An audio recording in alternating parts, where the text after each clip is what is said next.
جب اللہ رب العزت نے خاتم النبیین کا منصب عطا فرمایا ہے تو اس کا مطلب یہ ہے کہ نئے نبی کے آنے کا سلسلہ ختم ہوا ہے۔ ختم نبوت کا معنی یہ ہے کہ نئے نبی کے پیدا ہونے اور نئے نبی کے آنے کا سلسلہ ختم ہوا ہے۔ حضور کی نبوت کا فیضان ختم نہیں ہوا ہے اور نئے نبی کے آنے کا سلسلہ اس لیے ختم ہوا ہے کہ اب اللہ نے ایسی ہستی کو نبی بنا کر بھیجا ہے جن کی نبوت کا فیض قیامت تک جاری و ساری رہے گا، جن کی نبوت ایک ایسا سرچشمہ ہے جو قیامت تک امت کو اور انسانیت کو اللہ کی معرفت سے منور کرتا رہے گا۔ یعنی یہ ایک ایسا سرچشمہ ہے جو کبھی خشک نہیں ہوگا، جو کبھی بند نہیں ہوگا، جو کبھی بے فیض نہیں ہو سکتا، جو کبھی بے آباد نہیں ہو سکتا۔ انسانیت کو جو رہنمائی چاہیے، اللہ کی معرفت کو حاصل کرنے کے لیے جو ذریعہ چاہیے اور اللہ کی ذات تک رسائی حاصل کرنے کے لیے جو انہیں فیض نبوت چاہیے، وہ قیامت تک جاری و ساری رہے گا۔ اور وہ جاری و ساری کیسے رہے گا؟ یقیناً اس کے اسباب ہیں، اس کے ذرائع ہیں، وہ اللہ رب العزت کا نظام ہے۔ تو آقا علیہ الصلوۃ والسلام کی نبوت کا فیض چونکہ قیامت تک جاری و ساری رہے گا، اس لیے کوئی نیا نبی نہیں آئے گا۔ تو آقا علیہ الصلوۃ والسلام زندہ بحیات ہیں اور آپ اپنے روضہ انور کے اندر تشریف فرما ہیں اور آپ اپنی امت کی نگرانی بھی فرما رہے ہیں، اور ہر روز امت کے نامہ اعمال کو آقا علیہ الصلوۃ والسلام کی بارگاہ میں پیش کیا جاتا ہے، اور امت کے نامہ اعمال پیش کیے جاتے ہیں تو آقا علیہ الصلوۃ والسلام ان کا مشاہدہ فرماتے ہیں، آپ انہیں دیکھتے ہیں، اور جیسا کہ آپ نے خود حدیث میں فرمایا تمہارے اعمال مجھ پر پیش کیے جاتے رہیں گے، تو جس نے اللہ کی نافرمانی کی ہوگی تو میں اللہ کے لیے بخشش و مغفرت کی دعا ساتھ بھیجتا ہوں، اور جس نے نیک اعمال کیے، عبادت اور بندگی کو بجا لایا، تو اس کی قبولیت کے لیے میں اللہ کے حضور سفارش کرتا ہوں۔ تو آقا علیہ الصلوۃ والسلام پر روحانی طور پر امت کے سارے اعمال کا پیش کیا جانا، یہ اس بات کی واضح دلیل ہے کہ میرے آقا صلی اللہ علیہ وسلم کی رہنمائی کا سلسلہ بھی جاری ہے، آپ کی نگرانی کا سلسلہ بھی جاری ہے، اور آپ کے فیضان کا سلسلہ بھی جاری و ساری ہے۔ اسی طرح آقا علیہ الصلوۃ والسلام نے ایک اور حدیث مبارکہ بھی ارشاد فرمایا حیاتی خیر لکم ومماتی خیر لکم، میرا اس دنیا میں حیات ظاہری میں رہنا، اس میں بھی تمہارے لیے خیر ہے، اور میرا وصال فرما جانا، اس میں بھی تمہارے لیے خیر ہے۔ اب اس خیر کے لفظ پر اگر آپ توجہ کریں تو اس سے پتہ چلتا ہے کہ حیات ظاہری میں بھی خیر کا سرچشمہ جاری و ساری تھا، اور بعد از وصال بھی وہ خیر کا سرچشمہ جاری و ساری ہے۔ وہ خیر کا سرچشمہ بند نہیں ہوا ہے، وہ خیر کا فیض وہ رکا نہیں ہے، وہ جاری و ساری ہے اور وہ جاری و ساری رہے گا۔ تو آقا علیہ الصلوۃ والسلام کی حیات ظاہری اور بعد از وصال کی جو حیات برزخی ہے، وہ دونوں امت کے لیے خیر ہیں، جہاں سے ہمیں پتہ چلتا ہے کہ میرے آقا صلی اللہ علیہ وسلم کی نبوت کا فیضان جیسے حیات ظاہری میں جاری و ساری تھا، اسی طرح حیات برزخی میں بھی جاری و ساری ہے۔ جیسے میرے آقا صلی اللہ علیہ وسلم حیات ظاہری میں امت کی نگرانی فرما رہے تھے، اسی طرح حیات برزخی میں بھی امت کی نگرانی فرما رہے ہیں۔ جیسے حیات ظاہری میں آپ رہنمائی فرمایا کرتے تھے، ایسے ہی حیات برزخی میں بھی آپ کی رہنمائی کا سلسلہ جاری و ساری ہے۔ اور چونکہ یہ رہنمائی کا سلسلہ، نگرانی اور مشاہدے کا سلسلہ، فیض اور خیر کا سلسلہ یہ حیات ظاہری میں بھی جاری تھا، حیات برزخی میں بھی جاری ہے۔ یہ رکا نہیں اور منقطع نہیں ہوا، یہ ڈسکنیکٹ نہیں ہوا، یہ بند نہیں ہوا۔ اس لیے کسی نئے نبی کے آنے کی ضرورت نہیں رہی کہ ہر نبی کے آنے سے جو خیر کا سرچشمہ جاری ہوتا تھا وہ سارا خیر کا چشمہ وہ وجود مصطفیٰ سے اسی طرح رواں دواں ہے۔ تو وہ جو خیر کے، معرفت کے، ہدایت کے سرچشمے نبی کے آنے سے وابستہ ہوتے تھے، وہ سارے خیر اور برکت کے سرچشمے اب وجود مصطفیٰ صلی اللہ علیہ وسلم کے ساتھ وابستہ ہو گئے، اور آقا علیہ الصلوۃ والسلام امت کی یہ رہنمائی فرما رہے ہیں۔ اسی طرح ایک آیت مبارکہ اور جس کو میں اس پرسپیکٹو میں اور اس اینگل میں آپ کے سامنے رکھنا چاہتا ہوں، وہ اللہ رب العزت نے ارشاد فرمایا، وَكَيْفَ تَكْفُرُونَ بِاللَّهِ وَأَنْتُمْ تُتْلَى عَلَيْكُمْ آيَاتُ اللَّهِ وَفِيكُمْ رَسُولُهُ۔ فرمایا تم اب کافر کیسے ہو سکتے ہو؟ تم ایمان کو چھوڑ کر واپس کفر کی طرف کیسے جا سکتے ہو؟ یہ امت اب اسلام کو چھوڑ کر کفر کی طرف کیسے پلٹ سکتی ہے؟ اس نے اسلام اور ایمان پر ہی رہنا ہے۔ کیوں؟ فرمایا دو چیزیں ہیں جو تمہیں کبھی کافر نہیں ہونے دیں گی۔ پہلی بات، وَأَنْتُمْ تُتْلَى عَلَيْكُمْ آيَاتُ اللَّهِ، تم پر ہمیشہ اللہ کی آیات کو تلاوت کیا جاتا رہے گا۔ یہ جو قرآن ہے آیات الہی، یہ جو اللہ تعالیٰ کی بھیجی ہوئی ہدایت ہے، یہ پہلے زمانوں میں تو لوگ بدل بھی دیتے تھے، مٹا بھی دیتے تھے، اور وہ ناپید ہو جاتی، مفقود ہو جاتی، ختم ہو جاتی، وہ اصلی شکل میں نہ رہتی تھی۔ لیکن اب اللہ نے ایسا کلام بھیجا ہے قرآن کی صورت میں کہ یہ قیامت تک محفوظ کتاب ہے۔ اس سرچشمے نے اب سوکھنا نہیں ہے، اس سرچشمے نے اب بند نہیں ہونا، یہ جاری و ساری ہے۔ اس کی حفاظت میں خود فرما رہا ہوں۔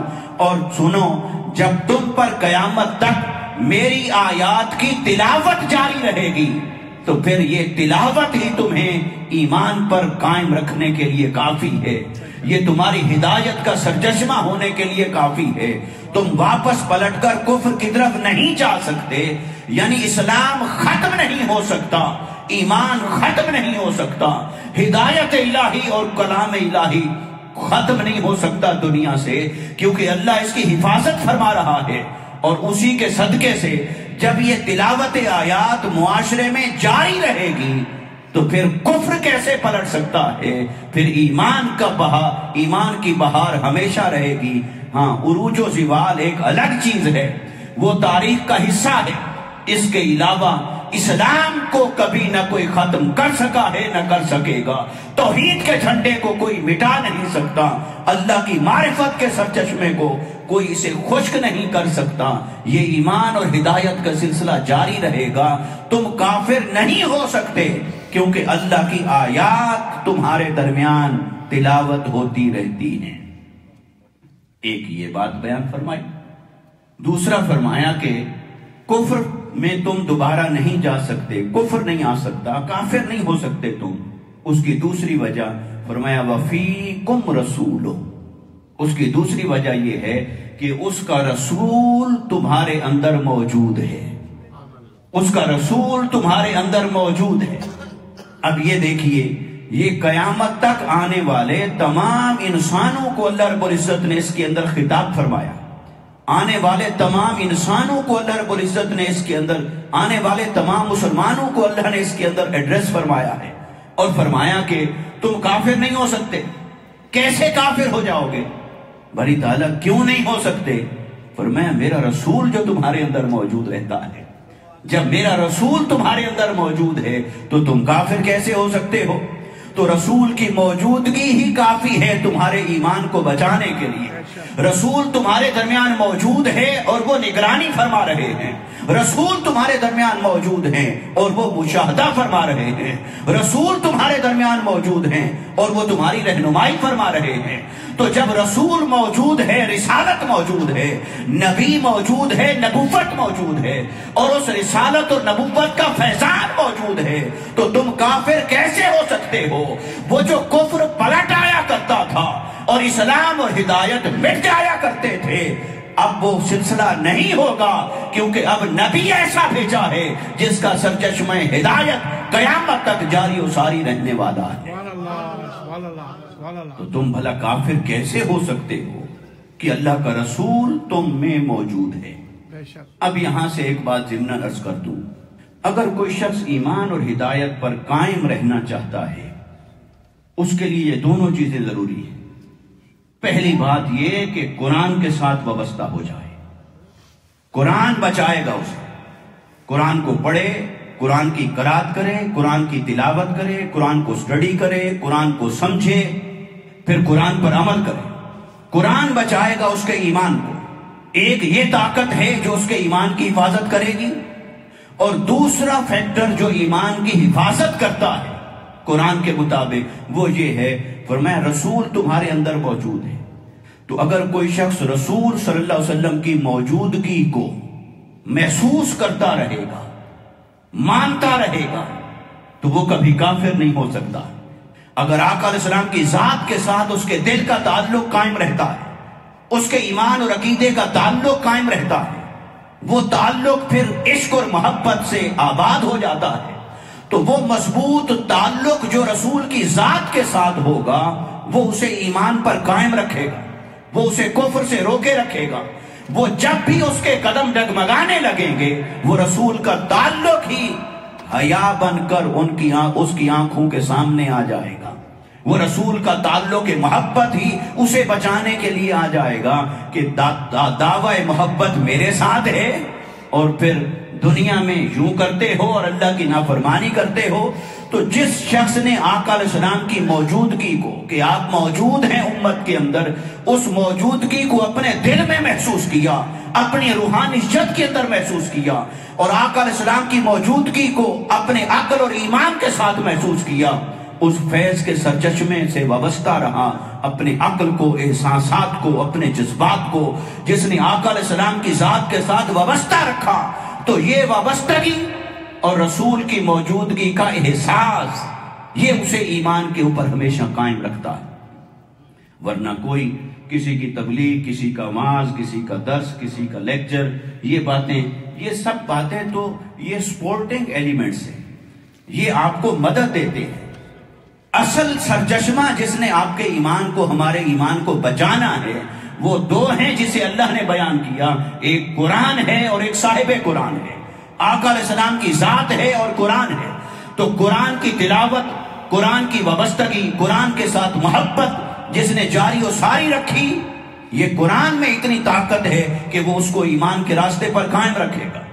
پھر وفیکم رسول، جو اپنے اندر یہ محسوس کرتا رہا کہ رسول صلی اللہ علیہ وسلم ہمارے درمیان موجود ہے، رسول صلی اللہ علیہ وسلم کی نگرانی اور مشاہدہ جاری ہے، ان کا فیض اور برکت جاری و ساری ہے، جس نے آقا علیہ السلام کی موجودگی کو اپنے اندر محسوس کیا اور اس پر ایمان رکھا، تو پھر یہ احساس اور یقین اسے ایمان کے راستے پر قائم اور قائم رکھتا ہے۔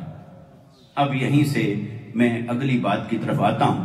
یہ تمہیداً میں باتیں عرض کرنا چاہتا تھا آپ کے سامنے کہ آقا علیہ السلام کی ختم نبوت کے اندر جو بہت ساری حکمتیں ہیں، ان حکمتوں میں سے ایک حکمت یہ ہے کہ جیسے نبی موجود رہتا تھا، نگرانی کرتا رہتا تھا، مشاہدہ کرتا تھا امت کا، اور پھر اپنا فیض جاری رکھتا تھا، تو وہ سارے عوامل مل کر امت کو توحید اور ہدایت کے اوپر قائم رکھتے تھے۔ اور آقا علیہ السلام کو جب اللہ نے خاتم النبیین بنایا ہے، تو ایسا تو نہیں ہے کہ اس نے ایک سرچشمہ بند کر دیا ہو اور اس کا کوئی متبادل دروازہ نہ کھولا ہو۔ یہ دنیا میں کوئی اچھا مینیجر ایسا نہیں کرتا تو وہ جو مدبر الخلق ہے، مدبر الامر ہے، وہ جو ساری کائنات کی مینجمنٹ فرمانے والا ہے، ساری کائنات کی تدبیر فرمانے والا ہے، تو یہ کیسے ہو سکتا ہے کہ اس نے انبیاء کا سلسلہ روک دیا ہو، نئے نبیوں کو بھیجنے کا سلسلہ روک دیا ہو، اور ایمان اور دین کی حفاظت کے لیے اس کا کوئی انتظام نہ فرمایا ہو، اور انسانوں کو ایسے چھوڑ دیا ہو کھلا کہ چاہے وہ گمراہ ہو جائیں یا ایمان پر قائم رہیں؟ یہ تو منشاء ایستی کے خلاف ہے، یہ تو اللہ کی حکمت کے خلاف ہے۔ اس حکیم ذات کے ساتھ جتنی حکمتیں وابستہ ہیں وہ ساری حکمتوں کا سرچشمہ وہی ہے۔ تو اس نے آقا علیہ السلام کی ختم نبوت کے ساتھ یہ متبادل ہدایت امت کو عطا کی ہے، اور وہ متبادل ہدایت کیا ہے؟ وہ نبوت مصطفیٰ ہے کہ حیات برزخی میں بھی وہ ہدایت اور رہنمائی کا سلسلہ جاری و ساری ہے۔ اس پر بہت سارے دلائل ہیں، ہم الگ الگ اگر بات کریں۔ میں آپ کو ایک چھوٹی سی حدیث مبارکہ سناتا ہوں۔ حضرت عمر بن خطاب رضی اللہ تعالیٰ عنہ کا زمانہ مبارک تھا، اور بارش نہیں ہوئی بہت عرصہ، تو خشک سالی آ گئی۔ چونکہ آپ کو پتا ہے کہ وہاں حجاز میں اور عرب میں تو پانی کا ایسا کوئی زیادہ سلسلہ نہیں تھا، تو بارش کے ساتھ ہی وابستہ تھا، وہیں سے سرچشمے وہ بنا لیتے، پھر وہیں سے سارا کام چلتا تھا، انسانوں کا بھی، حیوانات کا بھی، سب۔ تو پانی نہیں تھا، تو حضرت عمر بن خطاب رضی اللہ تعالیٰ عنہ کے زمانے میں ایک دفعہ بارش نہیں ہوئی بہت عرصے کے لیے، تو خشک سالی ہو گئی۔ تو ایک صحابی وہ آقا علیہ السلام کی قبر انور پر حاضر ہوئے، اور اس کو امام ترمذی رحمۃ اللہ تعالیٰ علیہ نے اس حدیث کو لکھا، اور یہ حدیث صحیح ہے۔ تو وہ صحابی آقا علیہ السلام کی قبر انور پر حاضر، اور وہاں جا کر اس صحابی نے آقا علیہ السلام کی بارگاہ میں یہ دعا کی کہ یا رسول اللہ صلی اللہ علیہ وسلم، آپ اللہ کی بارگاہ میں دعا کریں کہ وہ ہمیں بارش عطا فرمائے۔ یہ جا کر آقا علیہ السلام کی بارگاہ میں شفاعت کی اور التجا پیش کی، اور اس صحابی وہاں بیٹھے رہے، تو بیٹھے بیٹھے ان کی آنکھ لگ گئی۔ اور اس سے بھی، آنکھ لگنے سے بھی پتہ چلتا ہے کہ صحابہ صرف اتنی دیر کے لیے نہیں جایا کرتے تھے آقا علیہ السلام کی قبر انور پر کہ بس سلام کیا اور پھر چلے گئے۔ اس کا مطلب ہے وہ بیٹھتے تھے، اور جم کر بیٹھتے تھے، اور بیٹھ کر جب آنکھیں بند کرتے تھے تو وہ تصورات میں کھو جاتے تھے کہ آقا علیہ السلام کیسے ہمارے درمیان رہتے تھے، اور آپ نے یہ فرمایا، اور آپ نے یہ کیا، اور فلاں موقع پر آپ نے یہ فرمایا۔ تو وہ ان تصورات میں گم ہو جایا کرتے تھے۔ تو آقا علیہ السلام کی قبر انور کے پاس اس صحابی کی آنکھ لگ گئی تھوڑی دیر کے لیے، تو انہیں آقا علیہ السلام کی زیارت نصیب ہوئی، خواب کیا۔ تو زیارت نصیب ہوئی تو آقا علیہ السلام نے دو باتیں ارشاد فرمائی۔ ایک بات تو آقا علیہ السلام نے یہ فرمایا کہ جاؤ، اللہ تمہیں بارش عطا فرمائے گا، اللہ تعالیٰ میری امت کو بارش کے پانی سے سیراب فرما دے۔ ایک یہ خوشخبری عطا فرمائی، اور اس خوشخبری کے بعد دوسری بات جو آقا علیہ السلام نے فرمائی، وہ صحابی کی نہ دعا میں تھی نہ التجا میں تھی، وہ آقا علیہ السلام نے اپنے طور پر فرمائی، اور یہ امام ترمذی نے اسے اپنی جامع سنن کے اندر اسے درج فرمایا۔ وہ یہ کہ آقا علیہ السلام نے فرمایا اس صحابی کو، فرمایا جاؤ عمر کو جا کر میرا پیغام دو، اور اسے جا کر کہو علیک الکیس، علیک الکیس، علیک الکیس، تمہارے اوپر احتیاط لازم ہے، احتیاط کو اپنے اوپر لازم کرو، بی کیئرفل، بی کیئرفل، احتیاط کرو۔ یہ بات آقا علیہ السلام نے اس صحابی کو فرمائی، اور وہ صحابی جاگتے ہیں، اور پھر دوڑ کر حضرت عمر بن خطاب رضی اللہ تعالیٰ عنہ کی بارگاہ میں اور آ کر عرض کی کہ یا رسول اللہ صلی اللہ علیہ وسلم، اے خلیفۃ المسلمین، اے حضرت عمر بن خطاب رضی اللہ تعالیٰ عنہ، میں ایسے آقا علیہ السلام کی بارگاہ میں حاضر ہوا تھا، یہ بارش کا سوال لے کر، التجا لے کر، تو مجھے چند لمحے جب اونگ آئی تو آقا علیہ السلام نے مجھے ایک تو بارش کی خوشخبری عطا فرمائی ہے کہ میری امت کو اللہ بارش سے سیراب فرمائے گا، پانی عطا فرمائے گا، دوسرا مجھے یہ میسج دیا ہے، یہ پیغام دیا ہے جو آپ کی طرف ہے، وہ پیغام یہ ہے کہ علیک الکیس، احتیاط کرو، احتیاط تم پر لازم ہے، احتیاط کو اپنے اوپر لازم کرو، یہ پیغام دیا ہے۔ تو حضرت عمر بن خطاب رضی اللہ تعالیٰ عنہ نے جب یہ بات سنی تو آپ زار و قطار رونے لگ گئے، آپ کی آنکھیں برس گئی کہ آقا علیہ الصلوۃ والسلام نے یہ جو فرمایا ہے. پھر وہ رو رو کر جو ایک لفظ اپنی زبان سے کہتے تھے وہ عرض کرتے تھے کہ یا رسول اللہ صلی اللہ علیہ وسلم جہاں تک میرا بس چلتا ہے میں بہت احتیاط کرتا ہوں. جہاں تک میرا بس چل رہا ہے میں بہت احتیاط کر رہا ہوں. جہاں تک میرا بس چلتا ہے میں بہت احتیاط کر رہا ہوں. لیکن جہاں میں مجبور ہو جاتا ہوں، جہاں انسانی طاقت جواب دے جاتی ہے، جہاں انسان کا سوچ عقل اور شعور اس کی حدیں آ جاتی ہیں، پھر میں بے بس ہوں. اس سے آگے میرے بس میں نہیں رہتا. تو جہاں تک میرے بس میں ہوتا ہے میں ضرور کر رہا ہوں. یہ بات حضرت عمر بن خطاب رضی اللہ تعالیٰ عنہ نے کی. اب اس پر شارحین نے پھر بہت ساری شروحات لکھی کہ کیا ریزن ہو سکتی تھی. انہوں نے قرائن سے، حالات اور واقعات سے، پیش منظر پس منظر سے اندازہ لگایا بھی کیا ہو سکتا ہے. بعضوں نے کہا کہ یہ حضرت عمر بن خطاب رضی اللہ تعالیٰ عنہ کی جو شہادت ہوئی تو وہ جس شخص کو آپ نے اجازت دی مدینہ میں آنے کی وہ غیر مسلم تھا ایک وجہ سے. تو یہ آقا علیہ السلام کا اشارہ تھا کہ احتیاط کرو. اور یہ بھی ہو سکتا ہے کوئی اور بات ہو.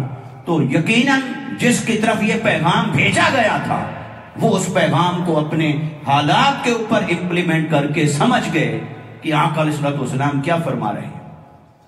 یہ جو حدیث پاک ہے اس کو حضرت عمر بن خطاب کے سامنے بیان کیا گیا. انہوں نے اس کو ڈینائی نہیں کیا، انہوں نے اس کو ریجیکٹ نہیں کیا، اس کا انکار نہیں کیا. اس صحابی کو یہ نہیں کہا کیسی باتیں کر رہے ہو، کیا یہ چلو تمہارا دعا کے لیے جانا آقا علیہ السلام کی قبر انور پر وہ ایک اور بات ہے، مگر یہ جو میسج مجھے دے رہے ہو یہ کیا ہے. تو حضرت عمر بن خطاب کا اسے ایڈمٹ کرنا، اسے مان لینا، تو حضرت عمر بن خطاب جیسے صحابی کا مان لینا اس بات کی دلیل ہے کہ صحابہ کا یقین تھا اس بات پر کہ آقا علیہ السلام ہماری نگرانی فرما رہے ہیں. آقا علیہ السلام امت کے احوال کا مشاہدہ فرما رہے ہیں. آقا علیہ السلام امت کے احوال کی نگہبانی اور رہنمائی فرما رہے ہیں. اس لیے جو آپ نے پیغام بھیجا اس پیغام پر بھی عمل کیا گیا اور حضرت عمر بن خطاب رضی اللہ تعالیٰ عنہ نے عمل کیا. تو یہ جسٹ ایک مثال آپ کے سامنے رکھی ہے. تو آقا علیہ السلام کی جو نگرانی ہے، نگہبانی ہے، مشاہدہ ہے امت کے احوال کا، وہ جاری و ساری ہے اور وہ جاری و ساری رہتا ہے. مگر یہ کہ اس تک آقا علیہ السلام کی رسائی تو کل عالمین تک ہے، کیونکہ آپ عالمین کے نبی ہیں، عالمین کے رسول ہیں، عالمین کی رحمت ہیں. ان کی ایکسیس تو اللہ نے عالمین تک رکھی ہے کیونکہ ان کو عالمین کے لیے بنایا ہے سرچشمہ رحمت. لیکن اب ہم میں سے کس کی ایکسیس وہاں تک ہوگی، کس کی نہیں ہوگی، تو وہ سادہ سی بات ہے. آقا علیہ السلام عالم برزخ میں تشریف فرما ہے. تو اب جو شخص دنیا میں رہتے ہوئے، عالم دنیا میں رہتے ہوئے اپنی روحانی ترقی اور باطنی اور قلبی ترقی کے ذریعے سے جو عالم برزخ تک رسائی رکھتا ہے وہ ضرور بارگاہ مصطفیٰ تک بھی رسائی رکھتا ہے. جو اپنے عالم کی حدوں سے نکل کر اللہ کی دی ہوئی طاقت سے کچھ ایکسیس رکھتا ہے وہ ضرور مشاہدہ کرتا ہے کہ میرے آقا کی کچہری بھی لگی رہتی ہے، فیضان بھی جاری و ساری رہتا ہے، پانے والے پاتے رہتے ہیں اور لینے والے لیتے رہتے ہیں. یہ میرے آقا صلی اللہ علیہ وسلم کی جو ختم نبوت کا سرچشمہ ہے یہ جاری و ساری ہے. یہی وجہ ہے کہ آپ خاتم النبیین ہیں اور اللہ تعالیٰ نے کسی اور نبی کو نہیں بھیجا کیونکہ وہ سرچشمہ نبوت نہ خشک ہوا، نہ بند ہوا، نہ رکا. وہاں سے نگرانی، نگہبانی اور فیض یابی کا سلسلہ جاری ہے، جس کی وجہ سے ضرورت ہی پیش نہیں آئی کہ اللہ تعالیٰ کسی اور کو نبی بنا کر بھیجے. سو یہ قیامت تک جاری ہے. تو اللہ نے فرمایا کہ کیسے تم کافر ہو سکتے ہو؟ دیکھو تو صحیح کہ تمہارے درمیان میری محفوظ کتاب قرآن کی آیات کی تلاوت ہوتی رہتی ہے اور پھر میرا رسول خود تمہارے اندر موجود ہے. یہ بات یہاں کی. اب میں اس طرف آنا چاہتا ہوں، بلکہ وقت تو اب ختم ہو رہا ہے، اور میں چاہتا تھا کہ یہ تصور تھوڑا پختہ طور پر آپ تک میں پہنچا سکوں کہ آقا علیہ السلام کی نبوت کا جو سرچشمہ ہے فیض کا، خیر کا، برکت کا، وہ جاری و ساری ہے. اب وہ جاری و ساری ہے اور یہی ختم نبوت اور آخری دین کا راز ہے. اب وہ جو جاری و ساری ہے تو اس نے جاری ہونا ہے کسی ذریعے سے. تو وہ جو ذریعہ جس سے جاری ہونا ہے وہ آقا علیہ الصلوۃ والسلام کے فیض کے بعد وہ پھر بنیادی طور پر آپ دیکھیں تو 3 قسموں میں تقسیم ہو جاتا ہے، اور ابتدائی طور پر 2 قسموں میں تقسیم ہوتا ہے۔ آقا علیہ الصلوۃ والسلام کے بعد یعنی حیات ظاہری کے بعد دنیاوی تقاضوں کے مطابق حیات ظاہری کے لیے پھر اللہ نے 2 آقا علیہ السلام کے سرچشمے جاری فرمائے، ایک ظاہری فیض کا سرچشمہ اور ایک باطنی فیض کا سرچشمہ۔ ظاہری اور باطنی فیض کا جو سرچشمہ ہے، وہ ظاہری فیض جو جاری و ساری ہوا تو وہ آقا علیہ السلام کی ظاہری خلافت ہے، وہ ظاہری نیابت ہے، اور جو روحانی اور باطنی طور پر فیض کا سلسلہ جاری ہوا وہ باطنی نیابت ہے اور روحانی اور باطنی خلافت ہے۔ اس لیے جب حضرت ابوبکر صدیق رضی اللہ تعالیٰ عنہ نامینیٹڈ ہوئے، جب وہ منتخب ہوئے اور صحابہ کرام نے رائے دے کر انہیں منتخب کیا کہ آپ ہمارے آقا علیہ السلام کی حیات ظاہری کے بعد آپ ہمارے امیر ہوں گے، تو ان کے لیے لفظ کیا چنا؟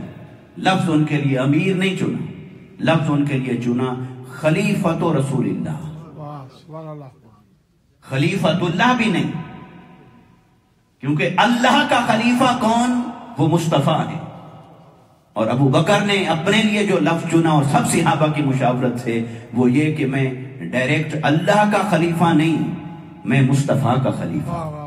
اور خلیفہ کہتے ہیں بعد میں آنے والا، ٹیک اوور کرنے والا، بعد میں اس کو لینے والا، لے کے چلنے والا، تو وہ پیچھے آنے والا وہ خلیفہ ہوتا ہے۔ تو انہوں نے اپنے لیے جو لفظ چنا وہ یہ کہ خلیفۃ رسول اللہ، میں رسول اللہ صلی اللہ علیہ وسلم کا خلیفہ ہوں، میں ان کا نائب ہوں، میں ان کا جانشین ہوں، میں ان کے فیضان کا امین ہوں، میں اسی پیغام کو آگے لے کر چلانے والا ہوں جو آقا علیہ السلام نے ہمارے سپرد کیا، میں اسی پیغام اور اسی دین کی حفاظت کرنے والا ہوں جو آقا علیہ السلام نے ہمارے سپرد کیا۔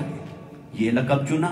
پھر اگلی بات بڑی دلچسپ ہے، پھر حضرت ابوبکر صدیق رضی اللہ تعالیٰ عنہ کا وصال ہو گیا اور حضرت عمر بن خطاب رضی اللہ تعالیٰ عنہ کا انتخاب ہوا۔ پھر صحابہ کرام بیٹھے، پھر مشاورت ہوئی، پھر چنا، پھر حضرت عمر بن خطاب رضی اللہ تعالیٰ عنہ کو چنا۔ تو جب حضرت عمر بن خطاب کو چنا تو انہوں نے سوچا بھی اب میں اس کے لیے کیا ٹائٹل یوز کروں، میں لقب اور ٹائٹل کیا رکھوں اپنے لیے۔ تو انہوں نے پھر اپنے آپ کو خلیفۃ رسول اللہ بھی نہیں کہا کہ وہ اپنے آپ کو کہیں میں رسول کا خلیفہ ہوں، یہ لفظ نہیں استعمال کیا ابتداً، انہوں نے استعمال کیا کہ خلیفۃ رسول اللہ صلی اللہ علیہ وسلم، میں رسول اللہ کے خلیفہ کا خلیفہ ہوں۔ یہ لقب استعمال کرنا شروع کیا کہ میں نہ تو ڈائریکٹ اللہ کا خلیفہ ہوں، نہ ڈائریکٹ مصطفیٰ کا خلیفہ ہوں، بلکہ مصطفیٰ کے خلیفہ کا خلیفہ ہوں۔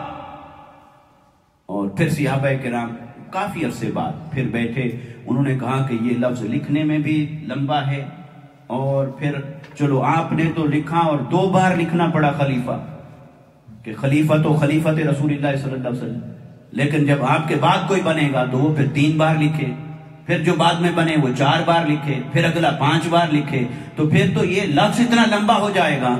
تو پھر انہوں نے صحابہ کرام نے پھر مشورہ کیا اس پر، اور مشورہ کر کے پھر ایک اور ٹائٹل کو منتخب کیا، وہ ٹائٹل تھا امیر المؤمنین۔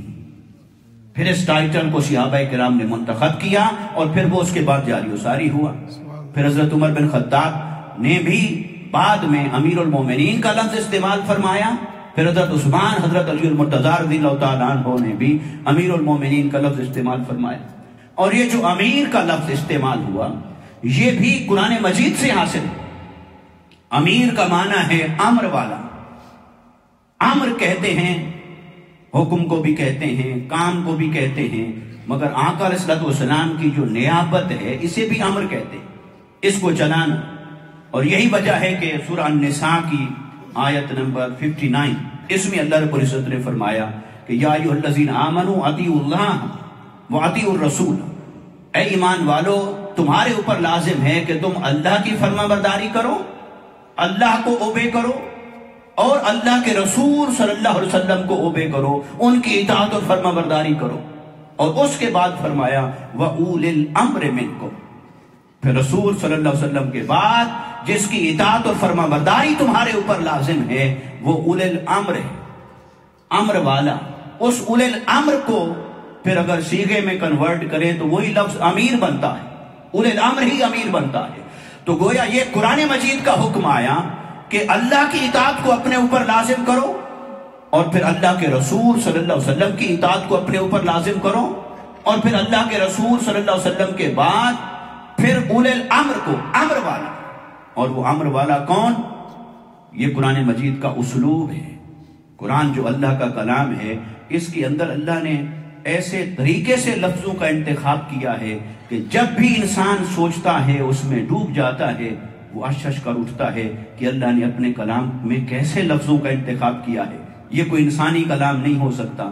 دیکھیے اللہ تعالیٰ نے اپنے لیے اطاعت کا لفظ الگ سے استعمال کیا، اطیعوا اللہ۔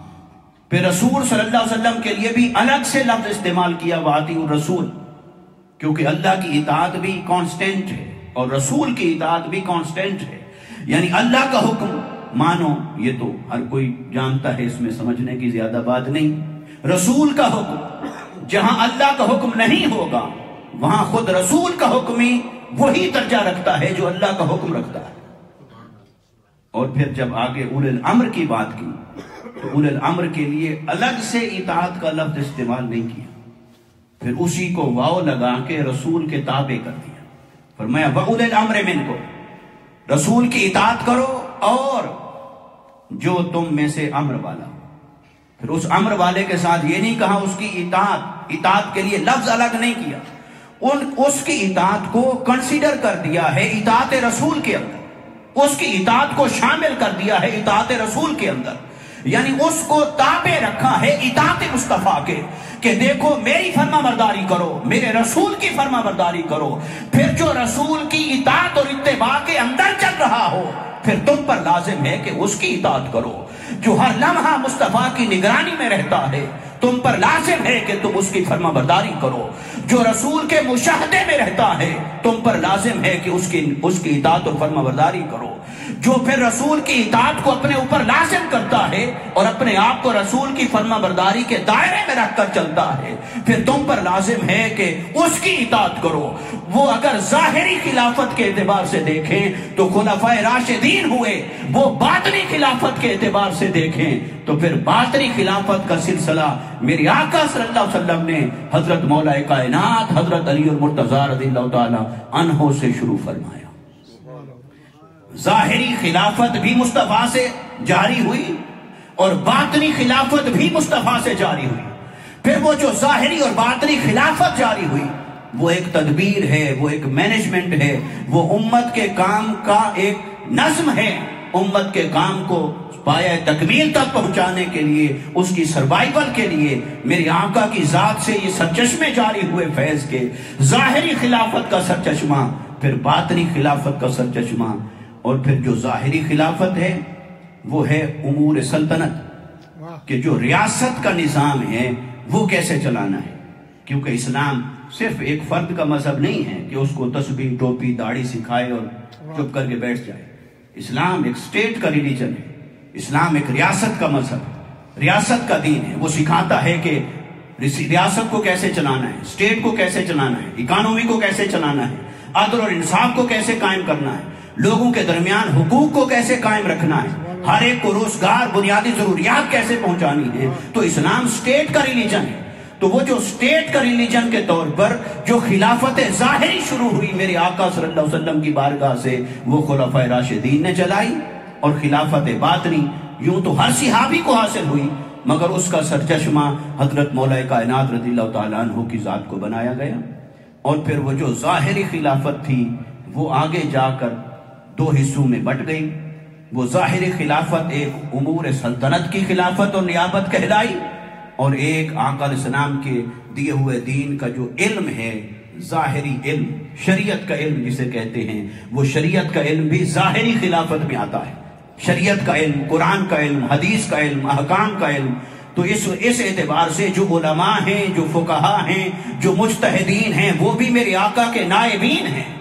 اور جو امور سلطنت کو اللہ اور اس کے رسول کے حکم کے مطابق چلانے والے ہیں وہ بھی نائب مصطفیٰ ہیں، اور جو روحانی اور باطنی اعتبار سے امت کی اصلاح کرنے والے، مصطفیٰ کا فیضان پہنچانے والے ہیں، وہ سب بھی نائبین مصطفیٰ ہیں۔ تو میرے آقا کا فیض جب سپلٹ ہوا تو وہ اتنے حصوں میں ظاہر ہوا کہ ظاہری خلافت کے اعتبار سے بھی ایک سرچشمہ جاری ہوا نیابت مصطفیٰ کا، پھر علم شریعت کے اعتبار سے، ظاہر کے اعتبار سے وہ اولِ الامر کہلائے۔